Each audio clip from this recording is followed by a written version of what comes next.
Welcome to Experiences Canada's podcast series from the National Youth Forum 2024 on reconciliation.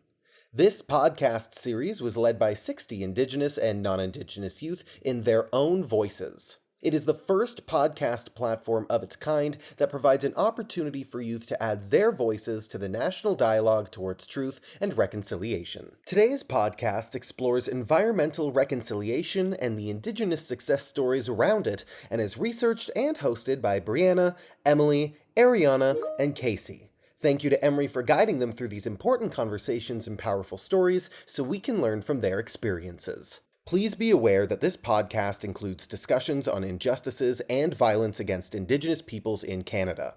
In the spirit of reconciliation, we aim to increase awareness of these injustices and encourage listeners to actively engage in these tough conversations with sensitivity and respect. Hello, we would like to begin by acknowledging that the land on which we gather is the traditional and unceded territory of the Algonquin Nation. My name is Casey Sack and I'm from Sabaganagani, Nova Scotia.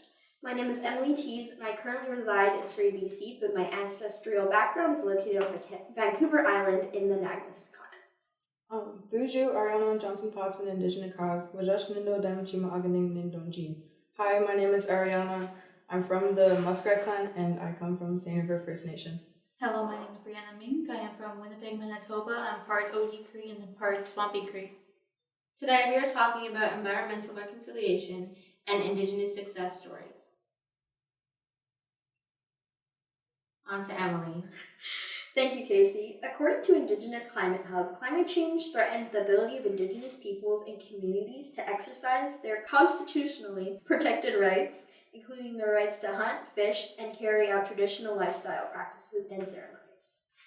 Indigenous communities are more likely to experience the adverse effects of climate change in a number of ways, having their diets altered as a result of changing ecosystems and migration patterns, changing their modes and pathways of transportation, their cultured ways of life, and their abilities to access essential resources and services such as clean drinking water.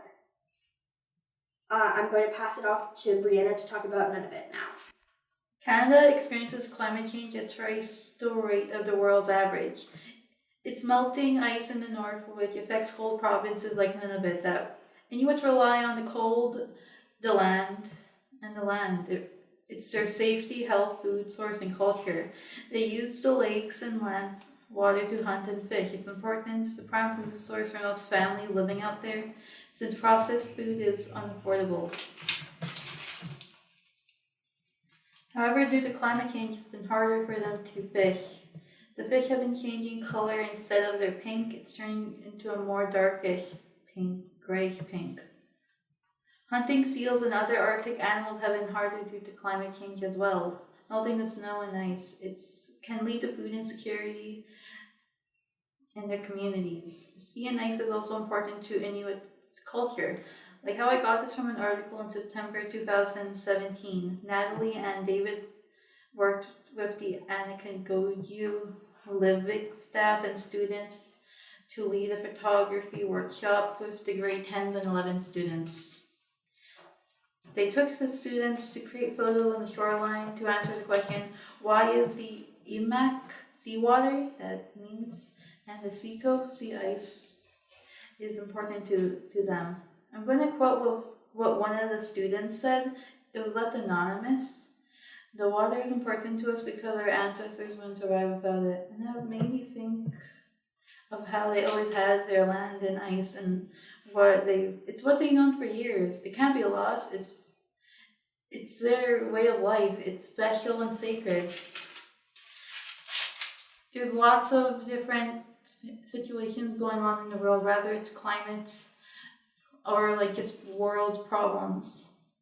Does anyone here have anything that they would like to share? I'm going to talk about the ochre crisis a little bit. So it was a standoff between Quebec police, the RCMP, and the Canadian Army. It lasted 78 days and was over a golf expansion being built over a traditional burial ground of the Mohawk people. You had mentioned before how you watched a documentary on the Oka crisis. How did you feel while you were watching that? it was quite disappointing because if this wasn't Indigenous land and this was like, I'm not going to say normal people graveyard, but like a graveyard that everyone gets buried at, they obviously wouldn't consider even building anything on it. And the fact that they want to expand a golf course onto it is pretty ridiculous. Yeah, I agree. Many other indigenous communities get screwed by the government. I'm going to pass it on to Casey now, who has a personal story.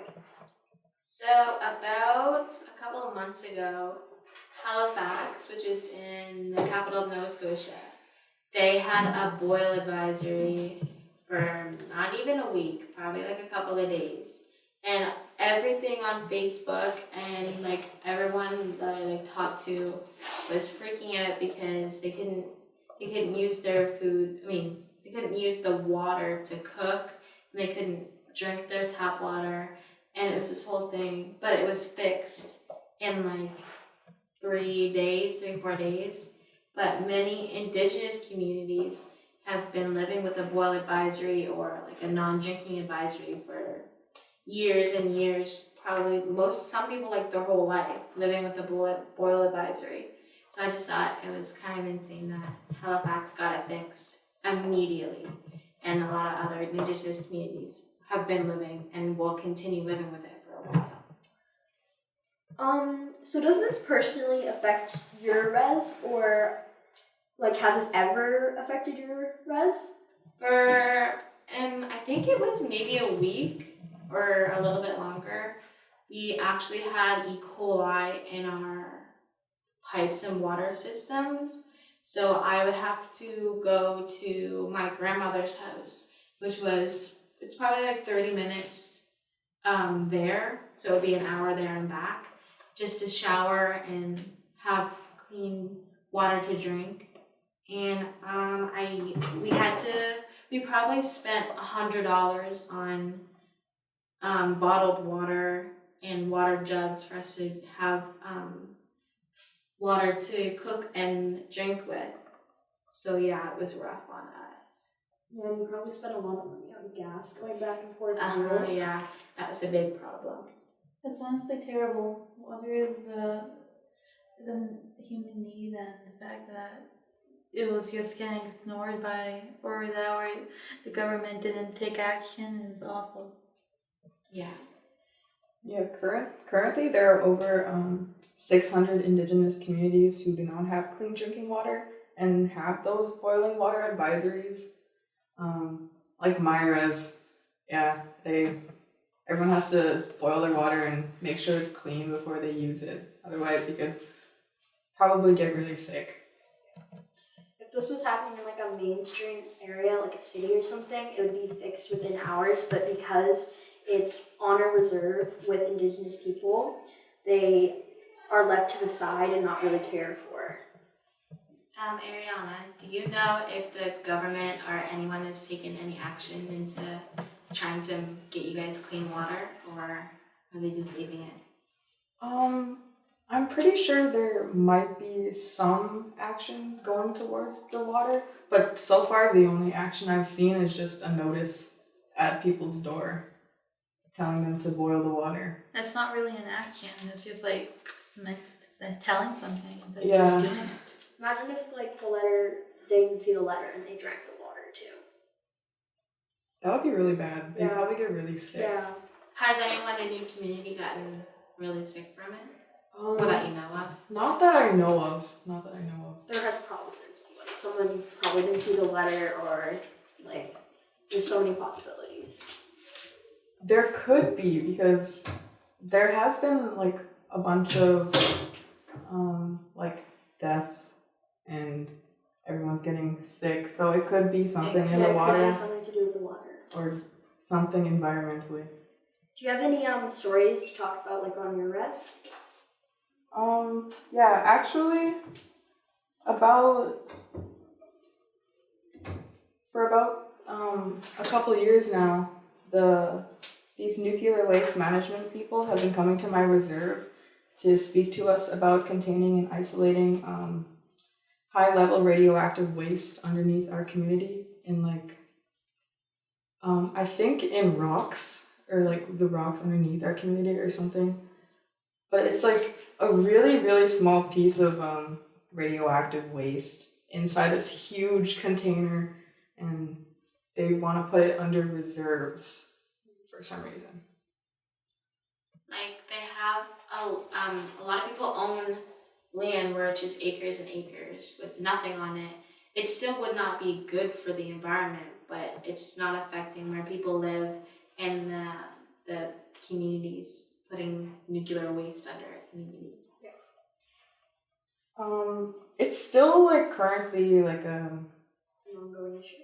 yeah, like the elders in my community still are like debating on whether or not they want to do it, because we're actually getting offered like a lot of money to do this and accept it, but I don't know if anyone is going to accept it. But there is some people that want to do it just because of how much money we're getting offered. Yeah, money is definitely a big aspect of that because reserves are so underfunded that they're willing to put nuclear waste just to have more funding to support the community. It's very dangerous because in the future that could affect their children or just overall just people in the future that live in that reserve. Yeah, over time, I wonder if they did implement like the nuclear waste there. I wonder what it would do to the ground, the soil, the water, everything around us. I wonder what it would do to all of that over time. Even though you said it was such a little piece of nuclear waste, it could do big damage to your plants and stuff. Okay. Your main food source too. Like I'm sure do you have a river by your house? Oh yeah. Yeah. My friend is called Sane River. Yeah, definitely like affect the fish and stuff. And that's probably a main food source for your people. Oh yeah. And you said earlier that you had like you worked there or something, worked for them, for the company. Oh, yeah. Actually, I was a nuclear waste management organization assistant for the NWMO worker in my reserve. And I got to sit in on all their meetings and get to learn about this stuff and get to like get information about what they were gonna do. That's why I know a lot about it. Yeah. Because I'm sure they're not posting news articles about these deep details about how it's a small piece in a huge container and how they won't take advantage of Indigenous communities because they think that they could bribe us with money just because we're so low funded. Did you know of anywhere else that they actually did implant it, or do they want to test run on your reserve? I'm actually not sure. I'm pretty sure they're going to other reserves and doing the same thing, offering them money to implement nuclear waste. And on their website, they call it high-level radioactive waste. Oh, that sounds worse than nuclear waste. Yeah, that sounds way worse. Yeah. Casey, do you have anything else you want to talk about? I wanted to talk about a success story about a water rights advocate named Josephine Mandamin. She was an Anishinaabe elder, water rights advocate, and an Anishinaabe Nation chief water commissioner. She would walk around the Great Lakes in Indigenous reserves to bring awareness for water pollution and environmental degradation. She was doing it for years. It was about from 2003 to 2017, where she would walk around the Great Lakes. A lot of people would join her in her walks around the Great Lakes, and it would kind of turn into like this huge water walk movement. She had this quote that she said, and I just wanted to repeat it. She said, "We've known for a long time that water is alive. Water can hear you, water can sense what you're saying and what you're feeling. Give it respect and it can come alive. Like anything, like a person who is sick. If you give them love, take care of them, they will come alive." She also received a lot of rewards, or honors and rewards. She received the Anishinaabe Lifetime Achievement Award in 2012 through the Lieutenant Governor's Ontario Heritage Award for Conservation in 2015, the Governor General's Meritorious Service Cross in 2018, and she's getting a commemorative stamp in Canada Post. Not sure what month, but it is in 2024. Did you want to talk about your water problem, Ariana? So this is another success story about my reservation, which is called St. River First Nation. In June of 2022, our res flooded. It was mostly the houses by the lake that were affected, and most of the roads were covered in water. Like, you could probably go swimming in them. The flooding was so bad that you could canoe around the whole gym, and my grandma's house was greatly water damaged by this flood. I think about half of her house was underwater, and then our van was also underwater. So they had to live in Super 8 for, I think, a month, and then they got to move back once their house was fixed. But it took a really long time to fix all those houses. Did the government give you any funding to repair the houses, or did you guys have to pay out of pocket? Well, actually, I don't think the government helped at all. Well, no, because there was a flood claim that we got for our reserve, and the government had paid us, I think it was like 86 million. Whoa. But honestly, that doesn't do a lot, because there was a lot of houses damaged, and cars and stuff. Like, everyone lost vehicles. You said to the point where you were canoeing around.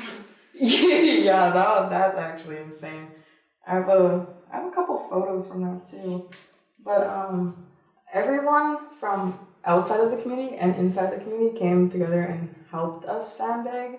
So we had to fill up bags with sand and place them around to stop the water from rising and causing even more water damage to all the houses in our community. Okay. I've never heard of the government giving that much money to a reserve before. Yeah. That's the most I've ever heard. You've never heard of like flood claims or land claims? I've heard of flood claims, but it's never been that much. I think my reserve, I don't know how much it was, but we did receive a flood claim, but I don't think it was anywhere even near $1 million for help us flood. Oh wow. There's actually a bunch of communities around me right now that are getting payouts because of the floods, and then the land claims, because their land got taken. Yeah. But I mean, I guess it's helped in some way.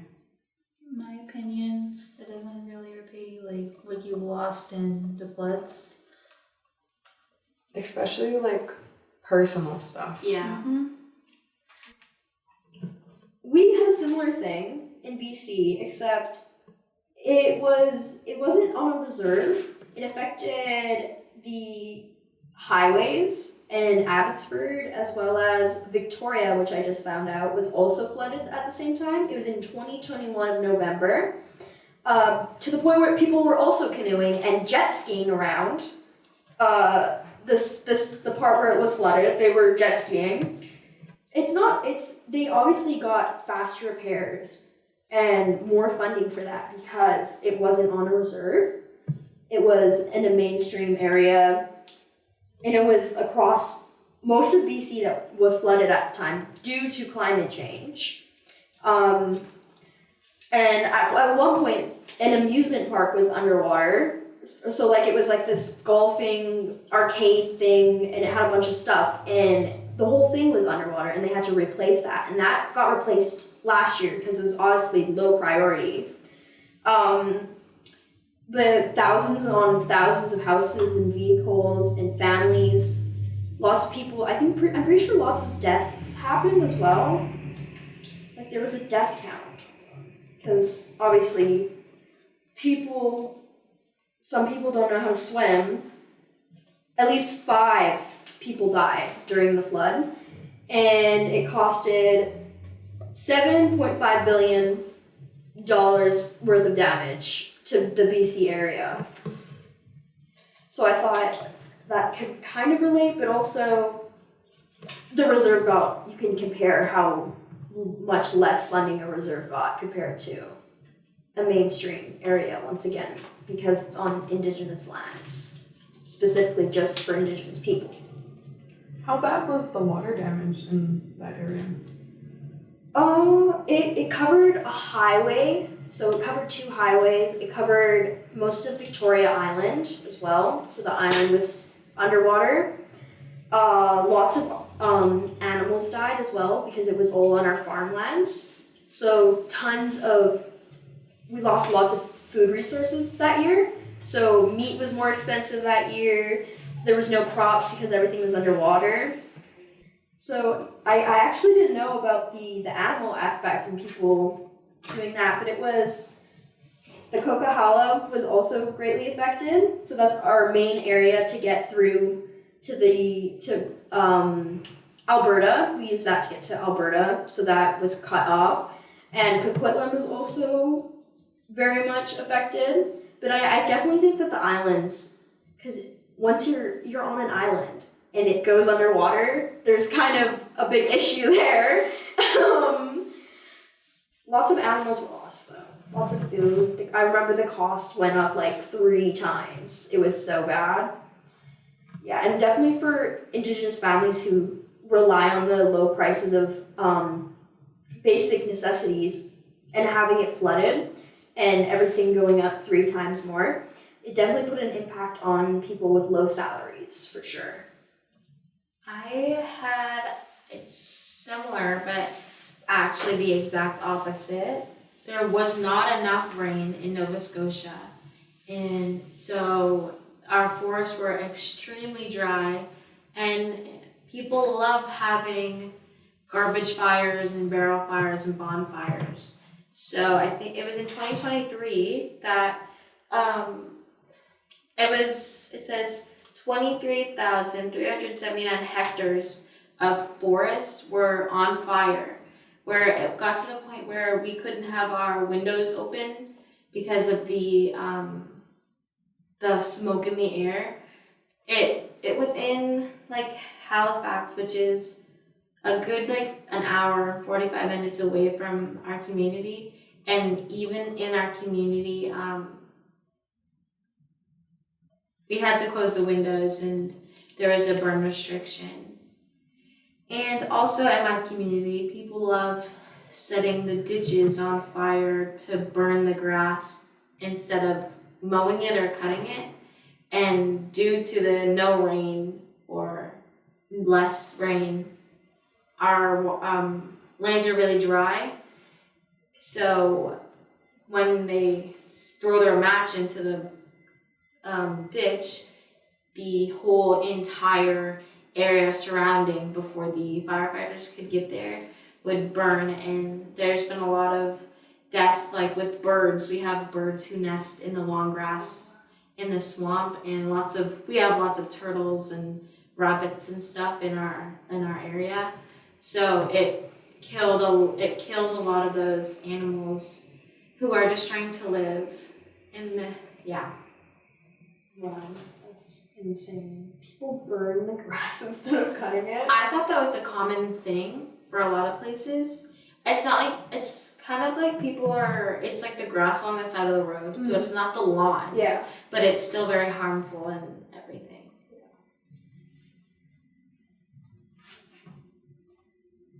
Something else happened in Nova Scotia where it's actually the opposite of that. It rained so much where Nova Scotia is kind of crazy. You have 4 seasons. You have dry season, rain season, actually 3 seasons, and construction. That's the only seasons we have in Nova Scotia. But I'm pretty sure this was in 2022, it rained so hard and like it went on for days at a time that overpasses were filled up to the top, to like the overpass, and many animals died then, and people actually did pass away. I think there was like 6 or 7 people, young kids who would go swimming in the floods and everything.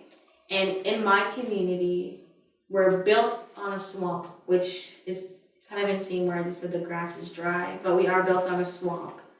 And our main road, which connects us to the off reserve, our reserve's kind of in one line, but our main road had flooded over so much where even big trucks couldn't get through. And then one part of the reserve, a truck drove over where like a drain would be and underneath the road, and the road completely collapsed, and people couldn't leave the community because the road was collapsed. And it was just finished fixing the attic guardrails. They paved it, I think 2 months ago. They just finished it, and it happened in 2022. So it was a long time. I'm not sure if we got funding from the government, but our band and our construction workers helped definitely rebuilding and getting that safe to drive on. Wow. Honestly, that's insane, Casey. I think that we've talked about some pretty good topics here.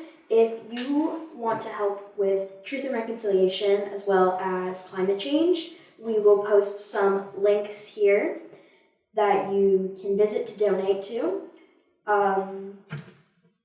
Yeah. Thank you. I hope you enjoyed listening. Thank you for listening.